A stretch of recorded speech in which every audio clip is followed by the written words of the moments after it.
Rudy's Revelation. You're crazy. You're crazy, man. You're crazy. The New World Order. Conspiracy. Don't throw that as a conspiracy.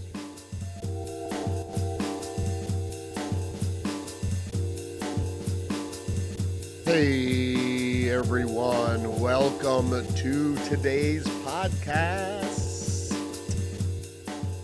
It is February 14th. Happy Friday. So today in the news, the Democrats delay, deny, and defend as DOGE and Trump start slashing the federal government. RFK is confirmed, and there's a new day in health in America. These headlines and more are coming up right now. Got over almost 30 articles, news articles and stories to get through, so let's read the news.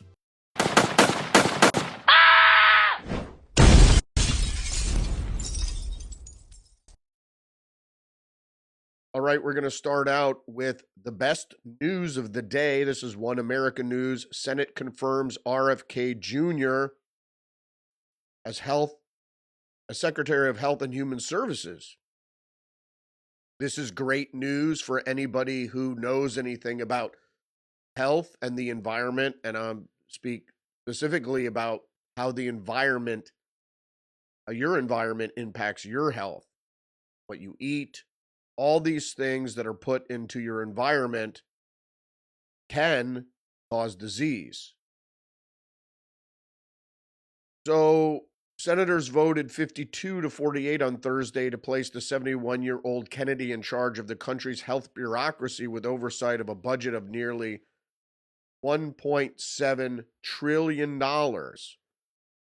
Senator Mitch McConnell, the former Senate head of the GOP Senate leader, voted no, just like he did with Tulsi Gabbard's confirmation. The only Republican to vote against Kennedy, along with every Democrat. Now, what's wrong with this picture? The picture is that Mitch McConnell had no loyalty to his party. He never liked Trump. He openly blocked the MAGA takeover of the Senate, which was going to happen regardless. A lot of other reasons is the nominations of Trump for his cabinet positions are going to unearth and undermine all the graft of which Mitch McConnell was a part of in the federal government. Just the News is reporting Healing America, RFK Jr.'s potential first actions to start rebuilding public health. We're going to get into this right now. Reduce consumption of processed foods. That goes without saying. Anybody who's into health should know that processed foods contain, well, back in the 70s and early 80s, we were calling them preservatives.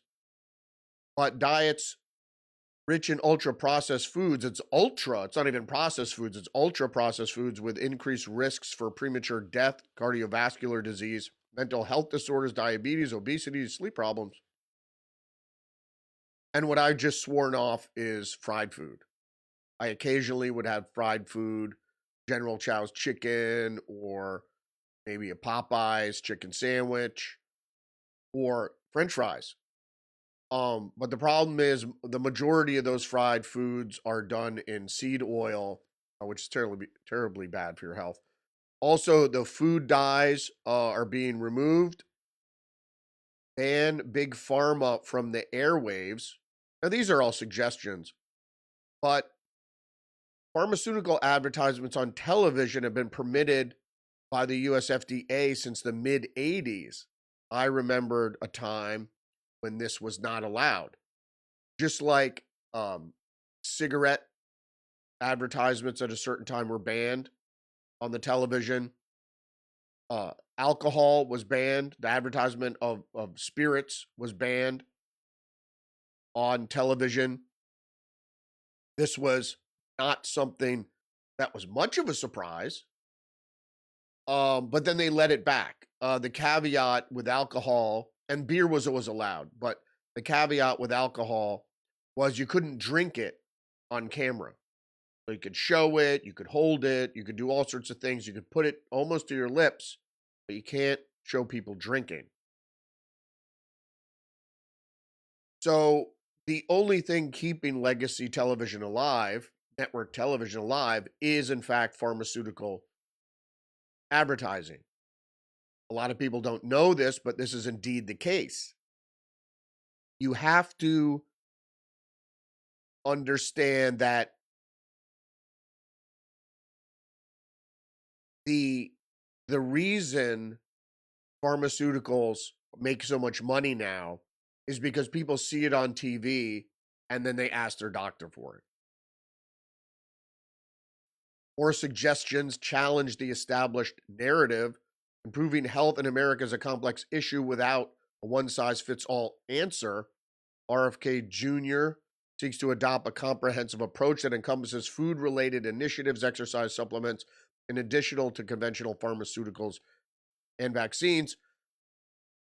What I said yesterday, and I'm going to repeat today, is that the prevention of disease is extremely cheaper, less expensive than the treatment of disease. The problem is the prevention of disease, the onus is on the individual.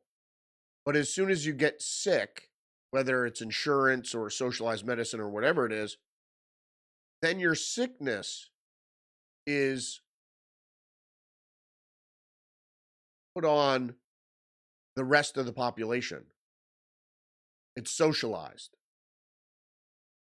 So the privatization of disease prevention should outweigh, because it is, after all, cheaper, but the onus, unfortunately, is on the individual. So maybe PSAs or something. Because it's more expensive to treat disease, it's more expensive for everybody, because then that cost is socialized. More headlines. The post-millennial Trump to impose fair and reciprocal tariffs against all trading partners.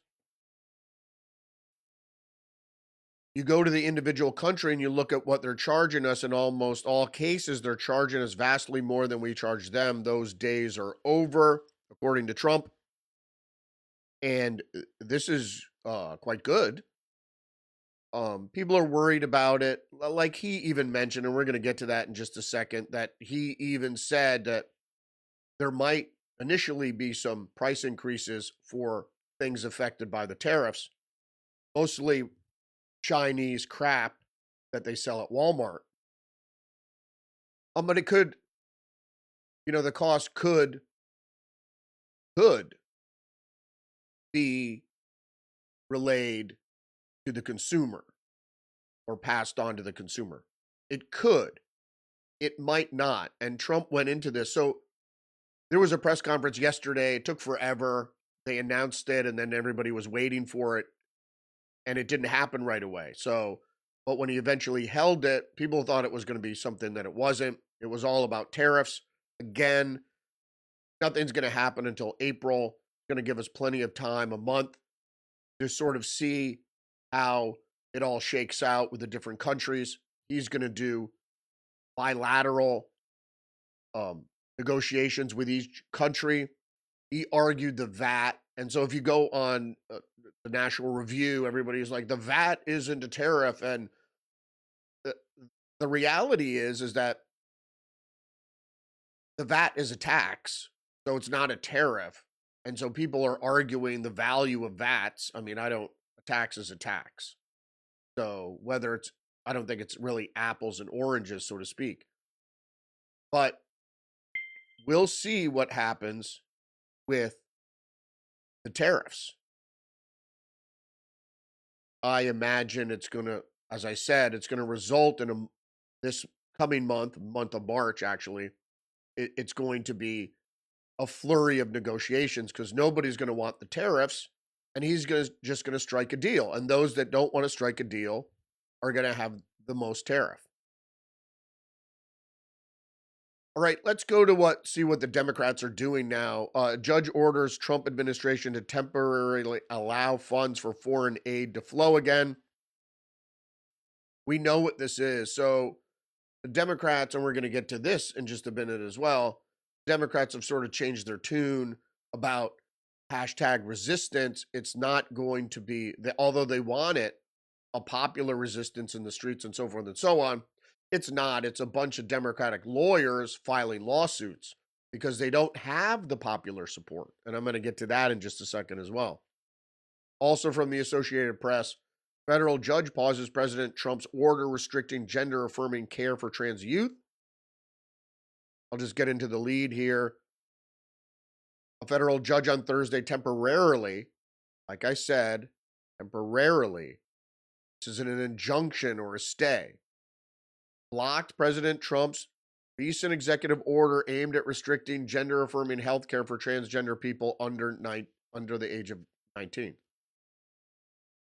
The judge's ruling comes after a lawsuit was filed earlier this month on the behalf of families with transgender or non-binary children who allege their health care has already been compromised. The National Group for the Family of LGBTQ plus people and doctors organizations are also plaintiffs in the court challenge.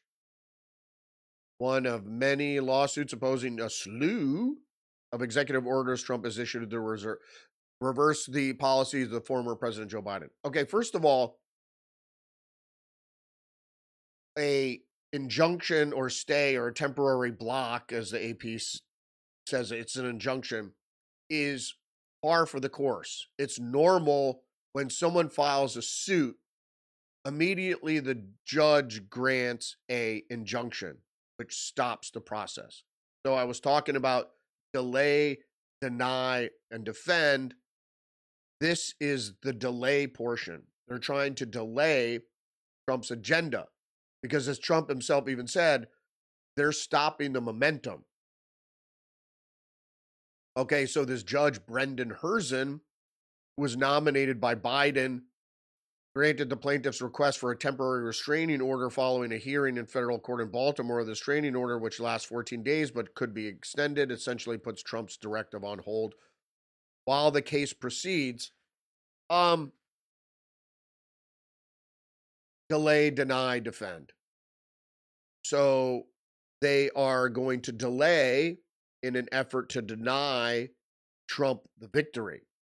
And then comes the defense. This is going to be harder with the cost cutting because it's very popular. But mark my words, you already see it, that the Democrats are defending the trimming of waste, fraud, and abuse in the federal government.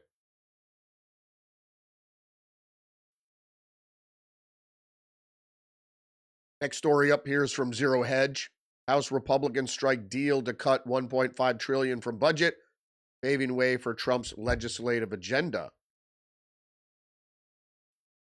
Days after Democrats threatened to shut down the government, which is strange. That's usually a Republican ploy. In response to Elon Musk and DOGE shutting down the government, planning to deprive House Speaker Mike Johnson of a few Democrat votes to override GOP hardliners holdovers to avoid an upcoming government shutdown. The joke's on them. Zero Hedge goes on to say, more from the Associated Press. Trump administration begins sweeping layoffs with probationary workers, warning of larger cuts to come. So if you didn't know so the government does this all the time. They hire temporary workers or probationary workers that could or may stay on. But it's an end around usually on hiring laws and budgets. So it's sort of like what companies do hiring for Christmas. They will hire people and say, oh, if you do really good, you could stay. But they're considered part-time or temporary. Trump is just slashing all of those people because he's basically saying you're probationary, you're not going to be hired, and there's no reason for you to stay. So. More headlines from the Hill. Democrat Senator DOGE is now at the IRS.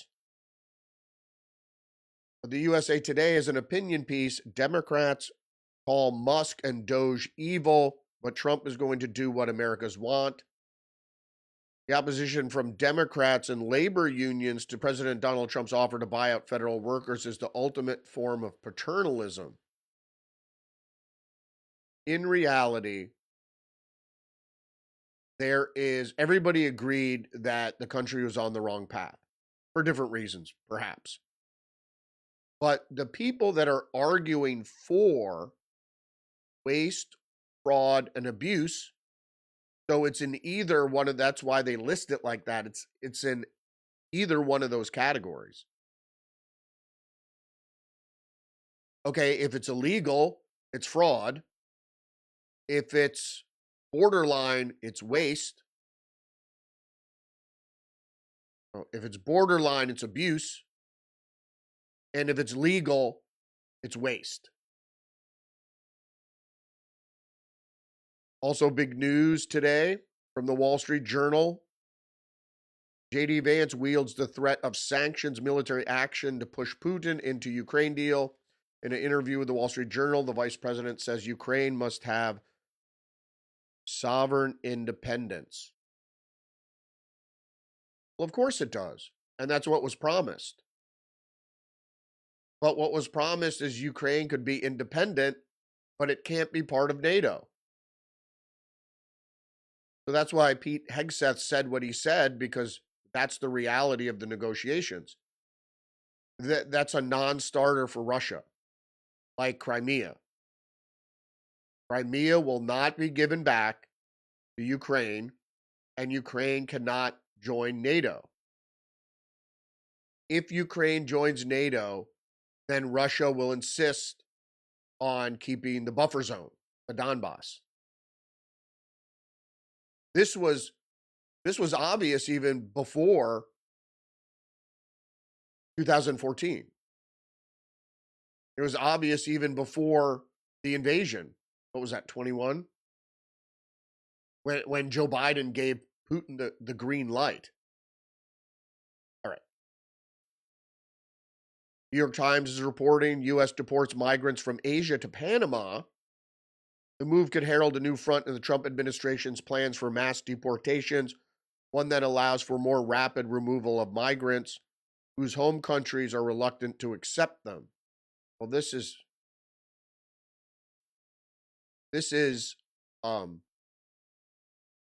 vague. The New York Times is just being vague here because the reality it's China is, and they're not publicizing as China. The communist Chinese are not accepting their people back. But they try to veil this whole thing. They write, the more than 100 migrants on the flight, including of course they have to put including families, have entered the United States illegally from countries such as Afghanistan, China, Pakistan, and Uzbekistan. It is often difficult for the United States to return migrants to those nations, and that's specifically China. But they put China in there like they throw it in the middle there, like Afghanistan, China, Pakistan, Uzbekistan, like any of those countries are equal to China in any way, shape, or form. Not. More news from the New York Times. Trump officials proceed with mass job cuts across multiple federal agencies. Trump administration is escalating layoffs, targeting more than an estimated 200,000 workers on probation. And more headlines from Just the News. New York Times says Musk has no proof of fraud, but simple Google search shows otherwise. So if you didn't see this New York Times article, I think I even went over it here on the podcast. They put it right in there in the headline. They said and they had to change the headline because it was so ridiculous, offers no proof. And they always do this. That's falsely claims, and a claim is usually an unsubstantiated assertion. Just the News reports that it's a simple Google search. Actually, the New York Times even reported on this.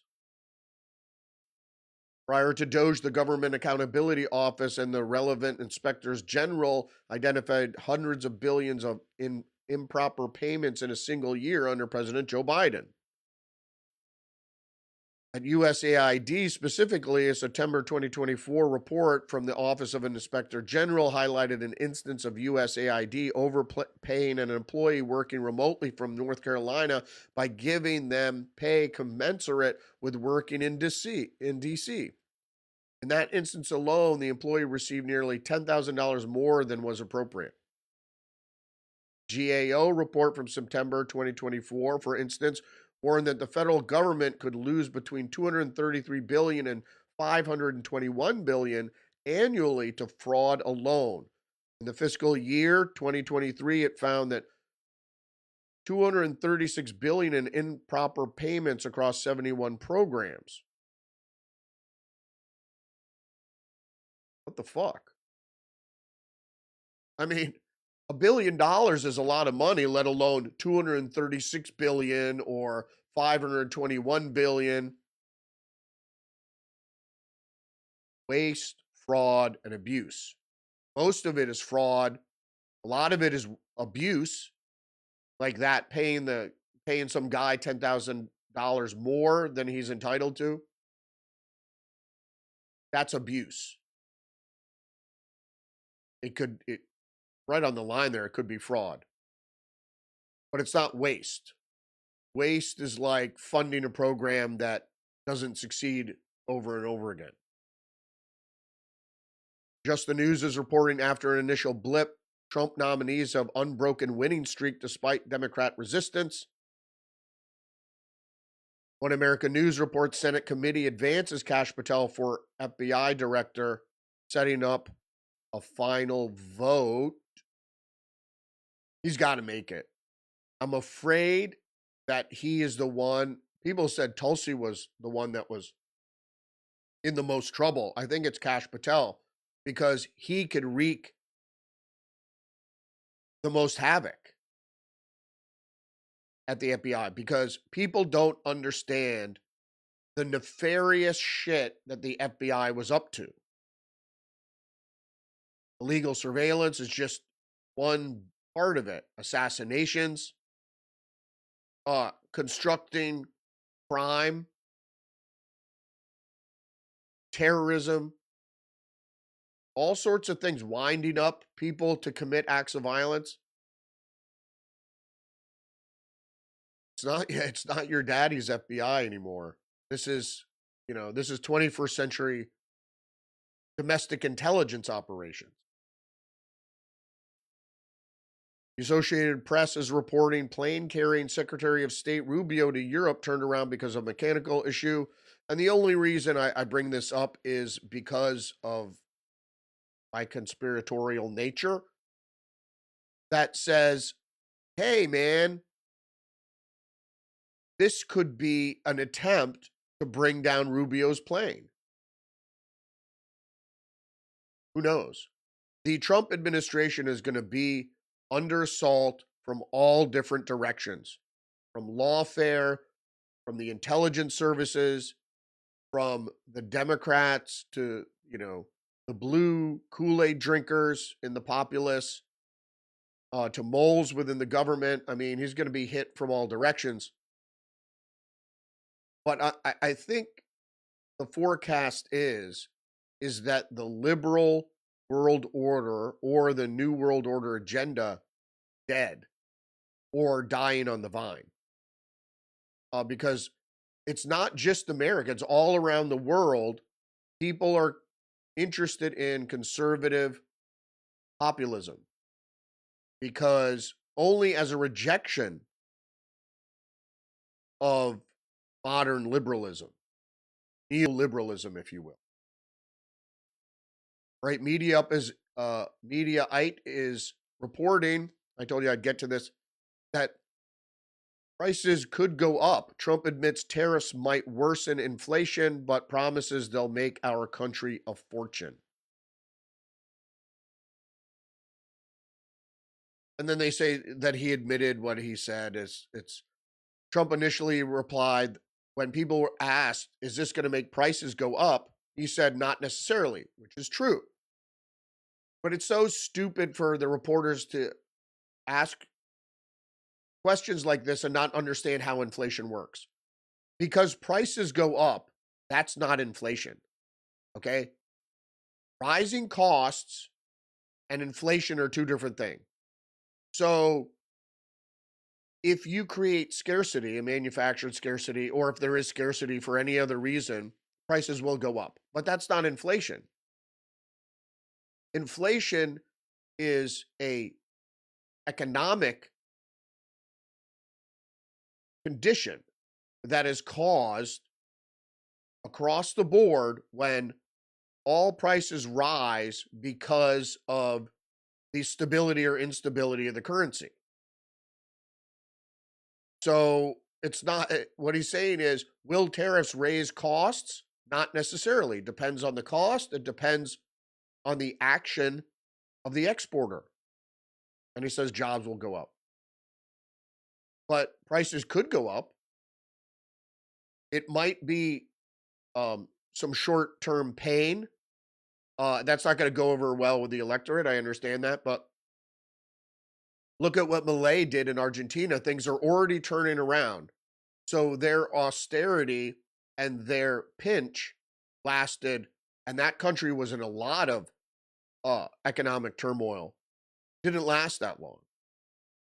Because if you're doing what Trump is doing and you're slashing budgets and slashing the federal bureaucracy, the bloated bureaucracy of the federal government, the pain will be less and more short-lived.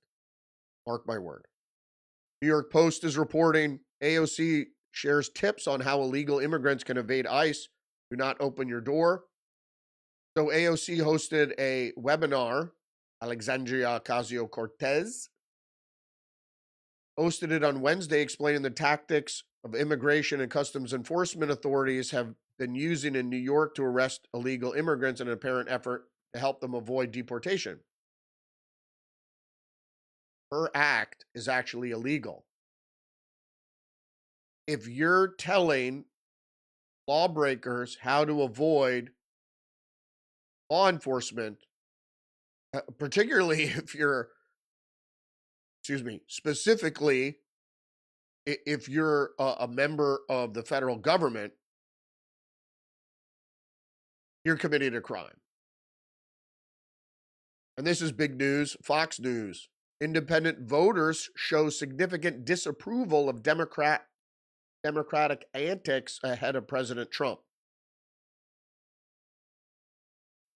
And you might have seen the video of the losers there gathered around singing and doing weird things, including using profanity.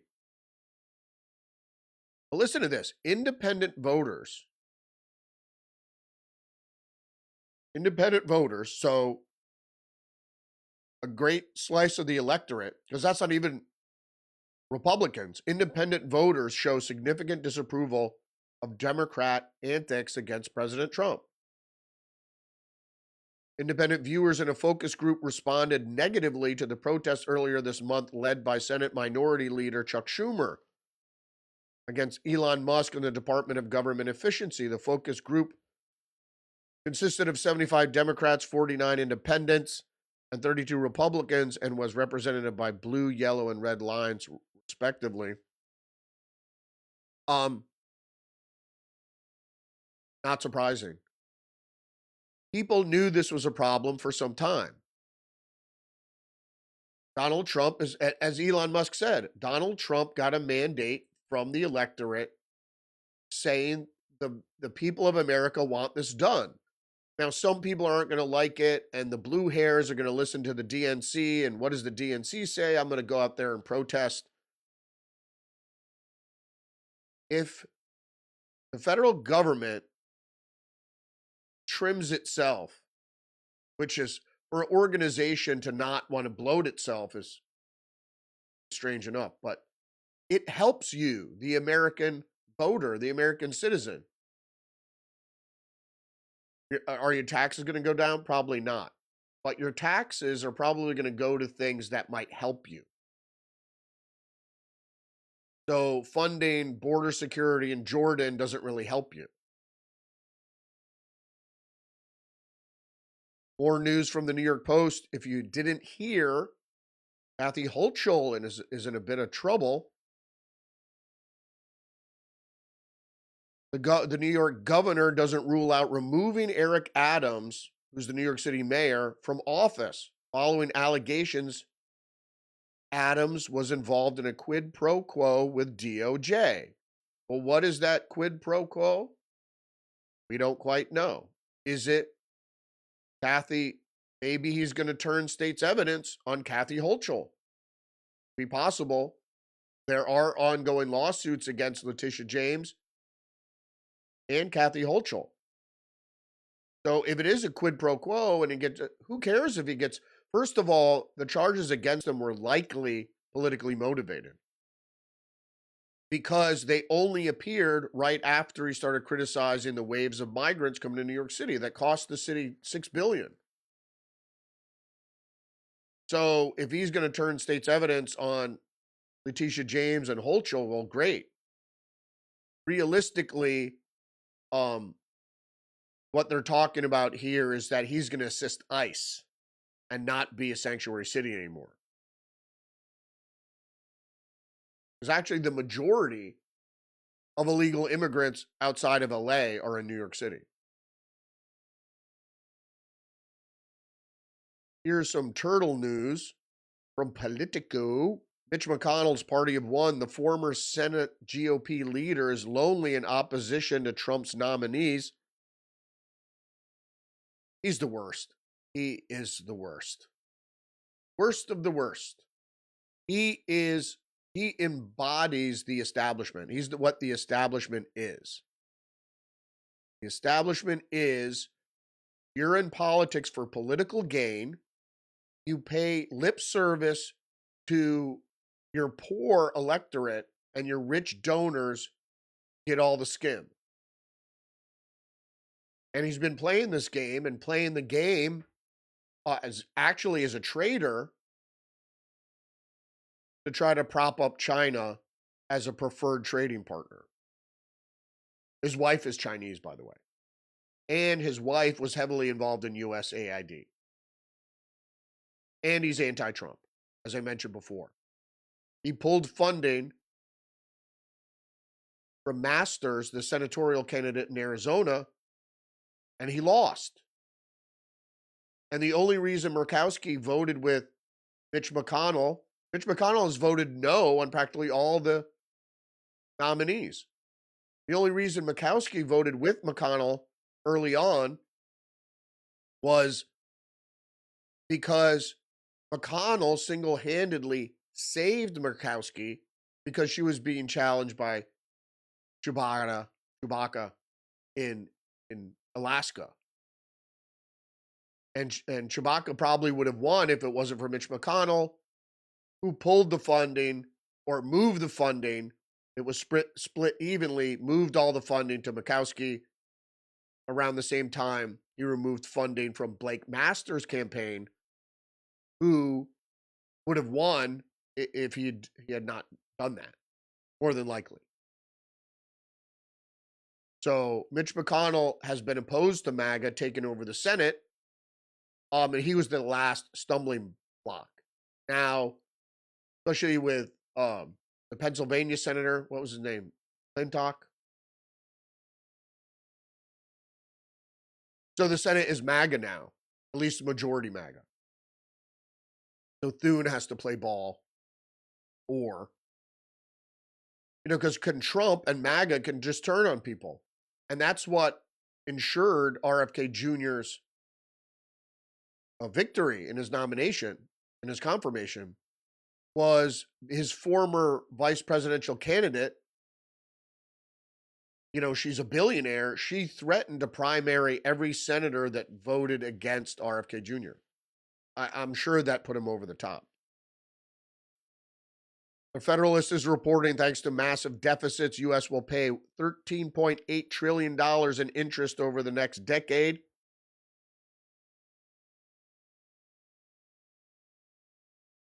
Elon Musk was correct. As I've said many times, the debt service or the interest payment on $36 trillion is 900 billion. It's almost $1 trillion. It's bigger than the Defense Department budget. It is the biggest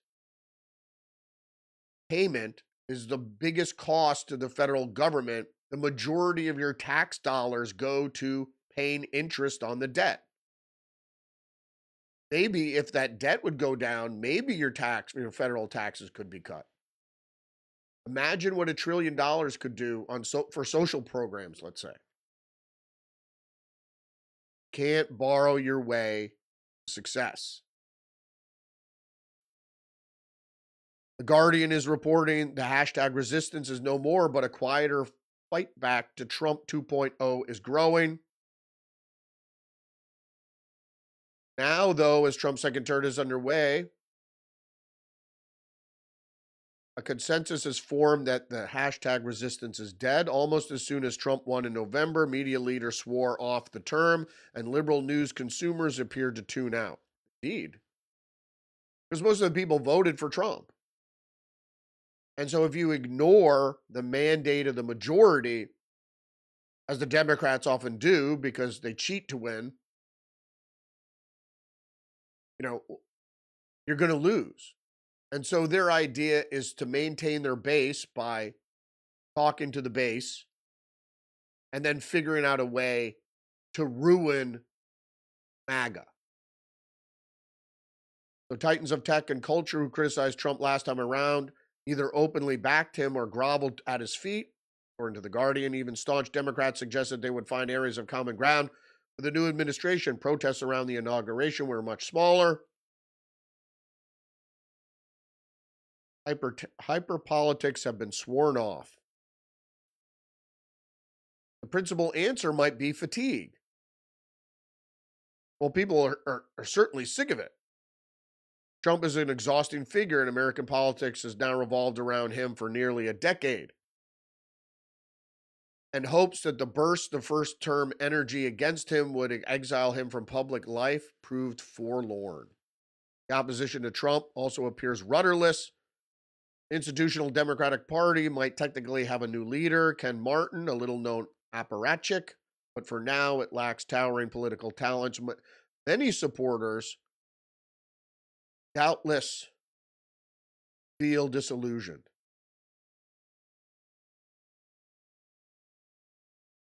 They're wrong. They were always wrong. It took a while for people to figure out they were wrong, but they were wrong. And what's worse than someone being wrong? Someone who won't admit they're wrong or have been wrong, because then there's no room for correction. And the reason you would never admit you're wrong is you're a cult leader. A cult leader would never admit they're wrong because they'd lose their followers. So they just make excuses. Real Clear Politics is reporting Trump's tariffs have exposed Trudeau's Canada as a failing state. Indeed, President Trump's tariffs are not a result of some economic disagreement or an imbalance in the market. Rather, Trump's tariffs are merely the economic symptom of a greater disease, and they have exposed the degenerate state of the Canadian nation. In fact, since the advent of Trudeau government, Canada has started to exhibit the hallmarks of a fallen state, and its national collapse now threatens the national security of its longtime ally, the United States of America. Trudeau is a globalist who's cozied up to the Chinese. And the state of Canada was complicit in the Chinese securing the chimeric coronavirus. There's some debate about that, but if you look into the BSL-4 labs and the lack of security and the certain arrests made surrounding Chinese nationals in those labs, you might understand what I'm suggesting. And then it goes into the crimes of skyrocketing in Canada, and the government acts with authoritarian verve against the citizens, the law-abiding citizen. And just like the liberals in this country, they free the criminals and then they look with consternation at the law-abiding people because they want to own guns and protect themselves and want to have a certain amount of individual sovereignty. Just the News is reporting social media censorship of COVID vaccine injury discussion led to suicides, families, advocates say. I have to report this verbatim.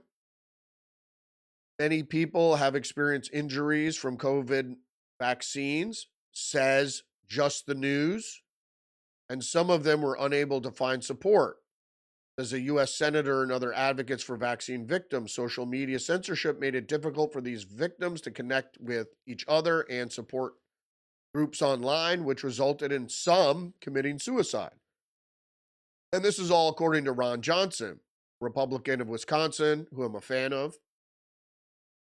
And he told Just the News Tuesday that Facebook is in the process of sending him information regarding censorship of COVID vaccine injury group, which were banned.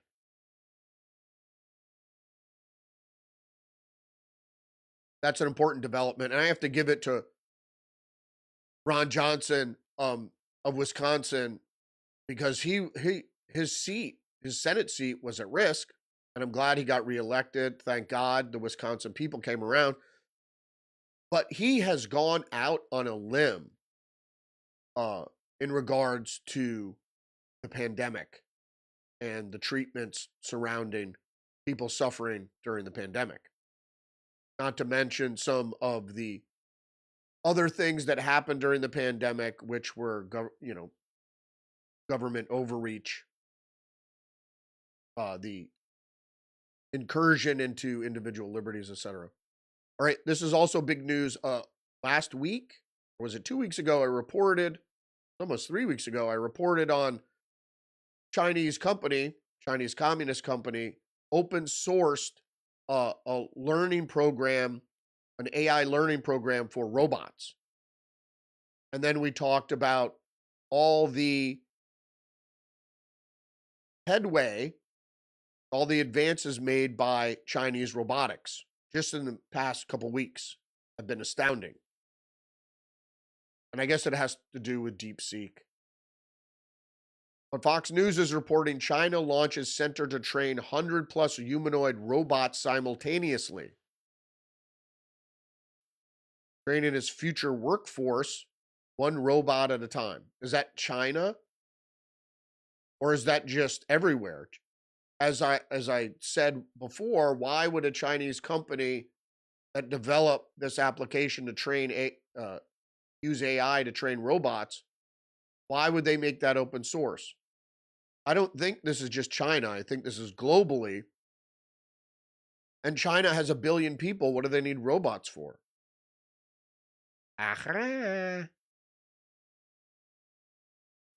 Shanghai has officially unveiled its heterogeneous humanoid robot training center, marking a significant accomplishment in China's robotics development. They've been a lot this past couple weeks.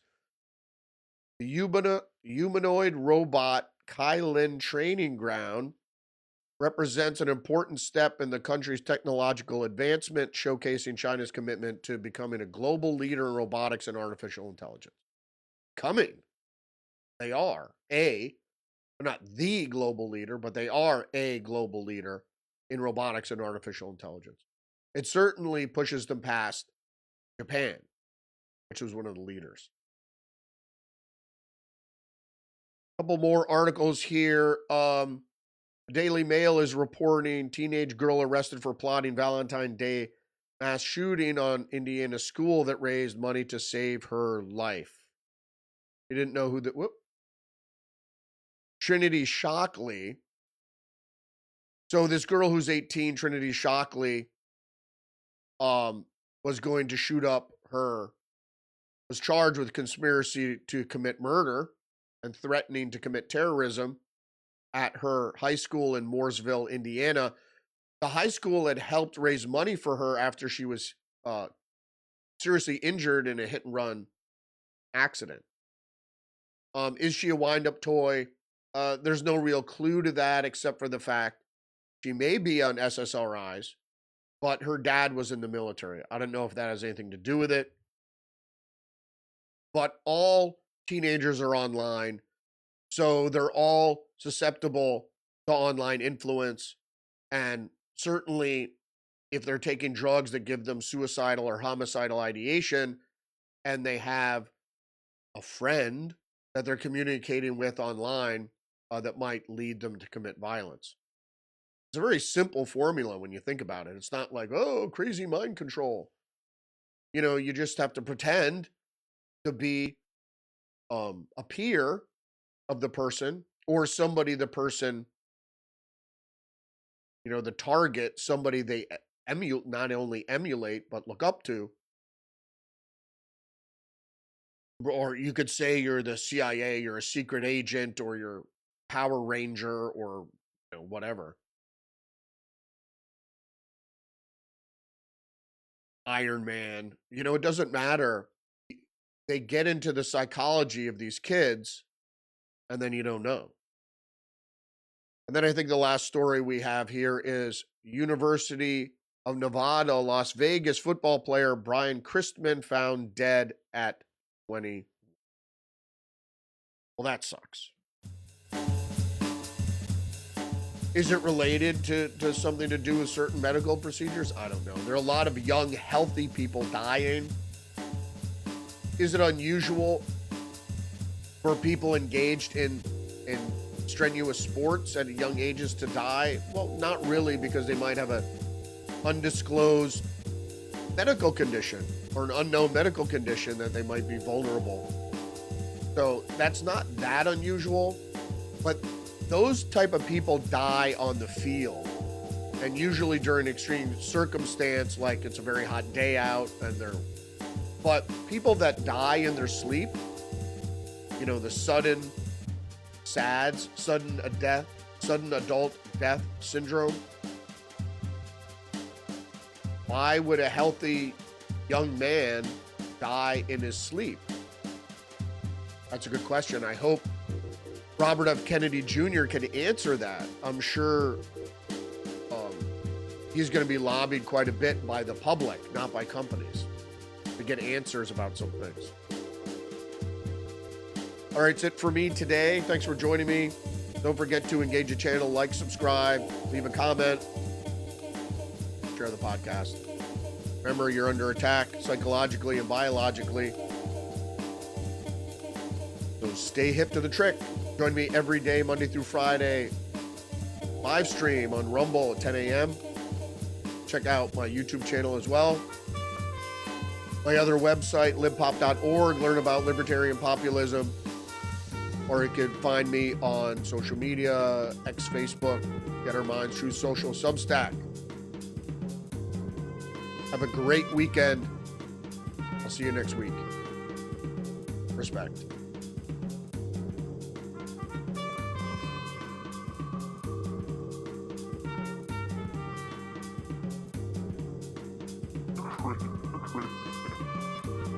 You're crazy. I like you. But you're crazy.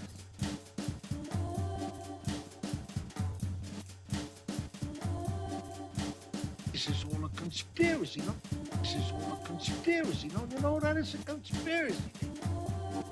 You will